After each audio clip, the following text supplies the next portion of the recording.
Luciano asks, who gives Babaji? Well, you're supposed to take Babaji from another Babaji. Just like you're supposed to take sannyas from another sannyasi. But there's this problem, you see, which is that there aren't any qualified Babaji. Just like there aren't any qualified sannyasis that I could find. I mean, I suppose there is a good Babaji who's, you know, following everything very nicely somewhere in India. You know, but he certainly would not be easy to find. And in the position that I was in after getting Krishna Darshan, there was nobody available. I would have had to, you know, save up a bunch of money, go to India, and everything like that. And I thought, frankly, I thought preaching is more important. So I set up a picture of Srila Prabhupada and I said, Srila Prabhupada, please give me Babaji. And I took initiation from Srila Prabhupada.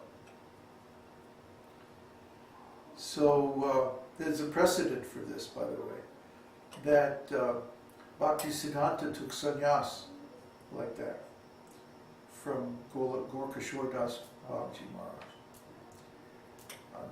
So I don't like this term Maharaj. I mean, other people can use it, that's fine, but I don't feel comfortable. So I don't accept to be called by this, you know, Babaji Maharaj. I'm just Babaji. I'm like your old grandpa. Well, like we used to have a saying in New York, Foxy Grandpa. Foxy means somebody who's a little bit humorous, a little bit funny, but very smart, and not to be trifled with. Because you know, fox, how they are? Clever. Huh? Clever. Very clever, very tricky. More tricky than you. But also grandpa. Grandpa means, you know, he's going to pal around and play with the grandchildren, and you know, so we have a very cordial relationship actually between me and my close disciples. Most gurus would not accept so much casual or close relationship, but we're like friends in a lot of ways. You know, we hang out together and you know, do all kinds of stuff. You know, that's how I got this sore arm. I was showing them how to chop wood. And I got so into it, I didn't want to stop, you know, I did too much. But anyway, I have to learn now. I'm getting old. The body's getting older. I'm not old. I don't feel old at all. I feel like about 16, 17 years old, you know.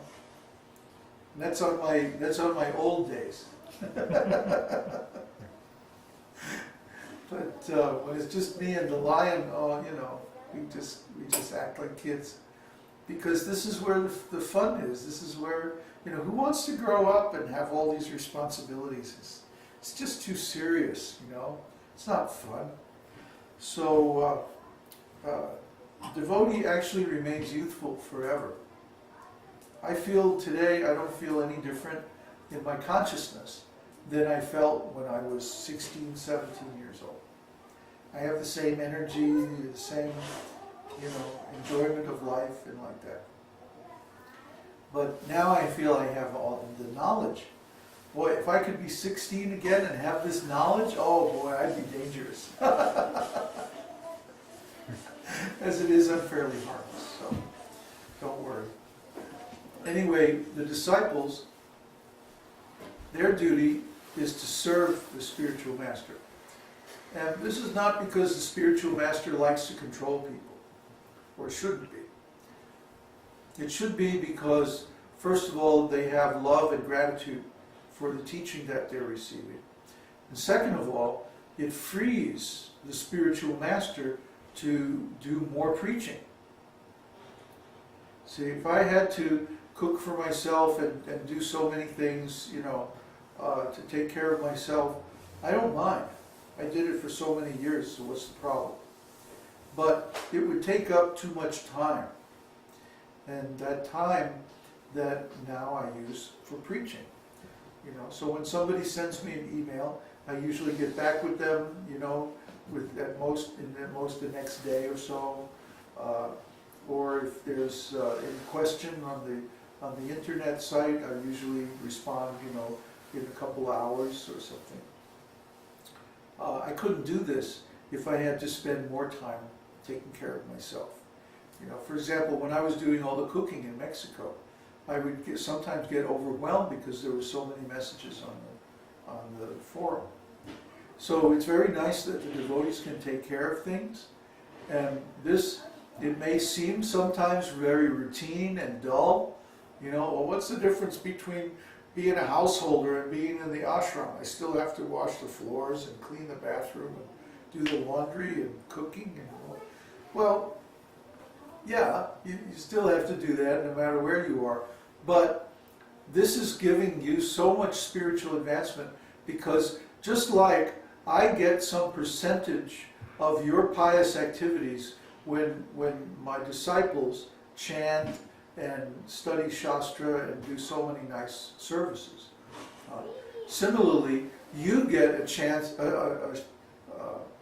like a commission on my transcendental activities when I preach, because you're serving me.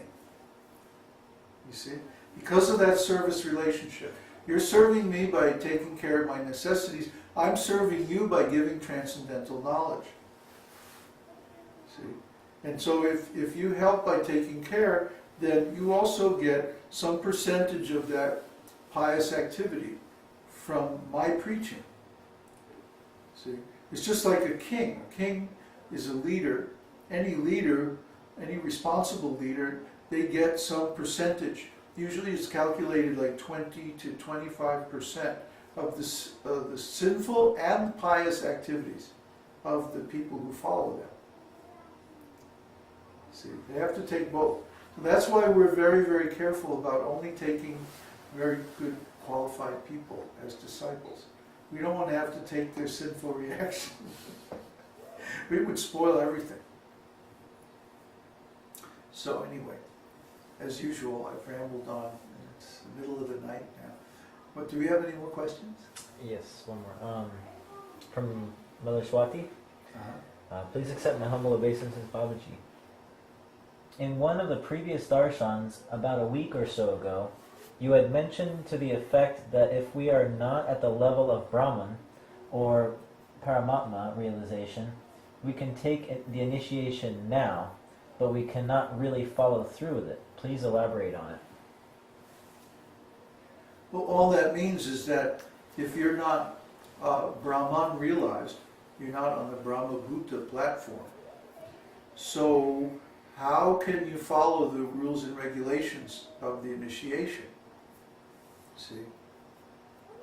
I mean, maybe you can follow for some time by an effort of will. But you can't perform this devotional service simply by effort of will. It has to come from the heart. It has to be desire. See? If your head is going, okay, I have to follow these rules and, these 4 regulative principles and the daily chanting and so on. And your heart is going, I want material enjoyment. Guess who's going to win? The mind is very weak compared to the heart.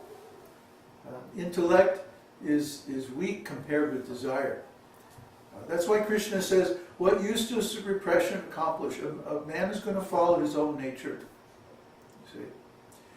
So that doesn't mean that we should all just do whatever we like and that's the end of it. But what it means is that we have to be realistic about the stage that we are at. We may want to be advanced devotees. We may want to be initiates. We may want to do all kinds of things. But are we really ready? Do we really have the qualification? Are we really at that stage where it's appropriate, where it's honest to accept a particular initiation or particular designation? That's why we study that verse, Adau Shraddha Sadhu Sangho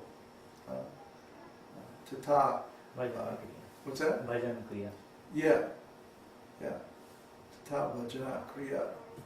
that these different stages of devotional service are well known, well understood, and they apply to everybody. So, you know, there's always the hotshot who comes into town and thinks, oh, I'm a big advanced devotee, I'll just, you know, whiz through all the tests. And what always happens is that they fall down. Because these tests are, they're designed in such a way, Krishna is so intelligent, that you can't fake it. You can't pretend. You can't make it. You'll be able to pretend for some time, but then you fall down. So, unfortunately, in the West, you know, we have this culture of what I call glibness. Glibness means